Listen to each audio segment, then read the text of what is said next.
এই আরো বসন্তের পরে যে জাগরণ ঘটেছে, যে বিভিন্ন দেশে দেশে যে জাগরণ ঘটেছে, স্বৈরাচারী সরকারগুলো যখন পতন ঘটেছে, তারপরে ফলাফলটা কি? ফলাফলটা নির্বাচন। শ্রীলঙ্কা এই একেবারে বাড়ির কাছেই তো মোটামুটি, সেখানে একটা বড় গণঅভ্যুত্থান হলো না? ওই দেশের ওই প্রজাতন্ত্রের মালিকেরা প্রেসিডেন্টের শয়ন কক্ষে সে পালঙ্কের মধ্যে বসে পা তুলে দিয়ে তারা যে প্রজাতন্ত্রের মালিক এটা তারা দেখিয়ে দেন নাই? দেখিয়ে দিয়েছেন তো। তো অভ্যুত্থান তো হলো, ওখানকার প্রেসিডেন্ট পালিয়ে গিয়েছেন, রাজাপাকসের ভাই পালিয়ে গেছেন, রাজাপাকসে পালিয়ে গিয়েছিলেন। তো তারপরে কি ফলাফলটা? এরপর তো নির্বাচন, নির্বাচিত সরকার, দ্যাট ইজ দ্য সলিউশন। আমরা যদি তিউনিশিয়ার দিকে যদি তাকাই, সেখানে কি হল? গণঅভ্যুত্থান হলো, নির্বাচন।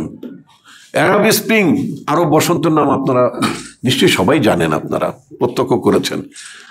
এই আরব বসন্তের পরে যে জাগরণ ঘটেছে, যে বিভিন্ন দেশে দেশে যে জাগরণ ঘটেছে, স্বৈরাচারী সরকারগুলো যখন পতন ঘটেছে, তারপরে ফলাফলটা কি? ফলাফলটা নির্বাচন। সুদানের কি নির্বাচন, সমস্ত জায়গায় নির্বাচন, স্লোভাকিয়া নির্বাচন। নির্বাচন হচ্ছে একমাত্র সলিউশন। কারণ নির্বাচন যদি প্রকৃতপক্ষে একটা ভালো নির্বাচন হয়, তাহলে সরকার জনগণের কাছে জবাবদিহিতা করে। কারণ জনগণ চায় তার ভোটে এমপি হবে, সেই এমপিদের ভোটে প্রধানমন্ত্রী হবেন।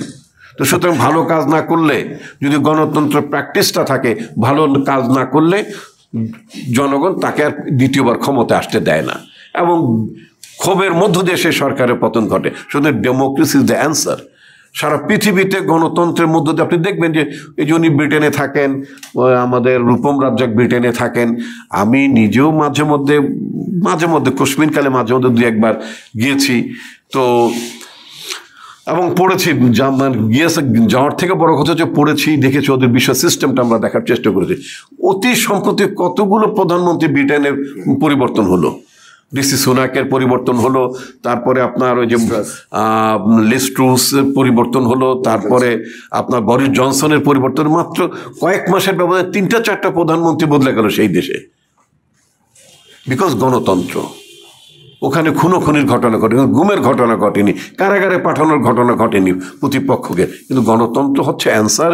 গণতন্ত্রের মধ্য দিয়ে একটা দেশ স্থিতিশীল থাকে এবং জনগণের কাছে জবাবদিহি করে।